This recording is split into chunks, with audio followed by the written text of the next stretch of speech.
আরে বাবা, আমি একটা মেয়ে মানুষ হয়ে তোর দিকে তাকায় আছি তমাল। আর তুই ছেলে হয়ে এরকম লজ্জা পাইতেছিস কেন? জানি না কেন জানি তোকে দেখলে আমার লজ্জা লাগেছিল। শোন, শরম পাইলে গরম ভাত খাইতে পারবি না।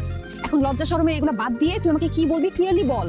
আর বাবা, আমার লেট হয়ে যাইতেছে, বাসায় যেতে লেট হইলে মা একদম ইচ্ছে মতো পিটাবে। আমি তোকে ভালোবাসি শিলা, আই লাভ ইউ। কি দেখা? কি দেখে মানে?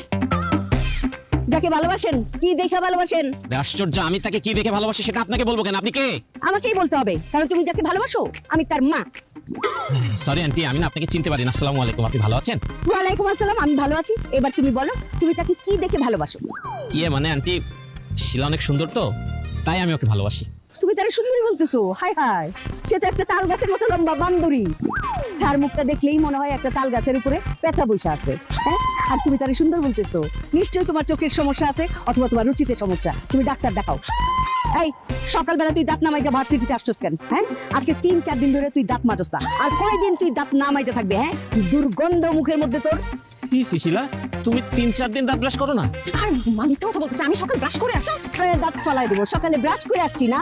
আরে আমি ওর ব্রাশে টুথপেস্ট লাগিয়ে বেসিনে রেখে আসছি, সেই ব্রাশ টুথপেস্ট ওইভাবেই পড়ে আছে।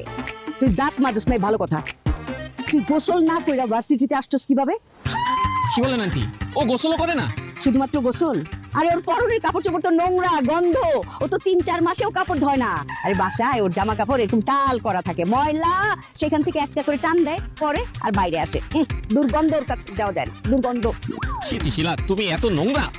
শুধু নোংরা না বাবা, 1 নম্বরের অলস। বাসায় কোনো কাজকর্ম করে না, রান্না বান্না তো দূরের কথা, ওর বিছানাটাও ঝাড়ু দেয় না। আরে ওরে যে বিয়ে করবে আর জীবন তো নরক হয়ে যাবে বাবা। আচ্ছা ভালো কথা, তুমি না বলছিলা তুমি আমার মেয়েকে ভালোবাসো?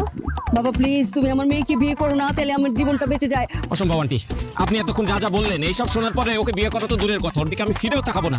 ও গোসল করে না, ও দাঁত ব্রাশ করে না, ও জামা কাপড় ওয়াশ করে না। ছি, আই হেট ইউ। প্লিজ বিয়ে করে নিয়ে যাও আমার মেয়েকে। একটা ছেলের সামনে তুমি আমাকে এইভাবে অপমান করলা? তুমি আমার মা না শত্রু? প্রায় দাঁত ফালাই দিব। তোকে বলছি না, বিয়ের আগে কোনো ছেলের সাথে কথা বলবি না, প্রেম করবি না। হ্যাঁ, বিয়ের পর স্বামীর সাথে প্রেম করবি, স্বামীর সাথে কথা বলবি। তারপরেও তুই এই ছেলের সঙ্গে কেন কথা বলছিস? এখন কানে ধর, কানে ধর, আনলে থাপড়াবো যখন, তখন মান সম্মান আরো যাবে।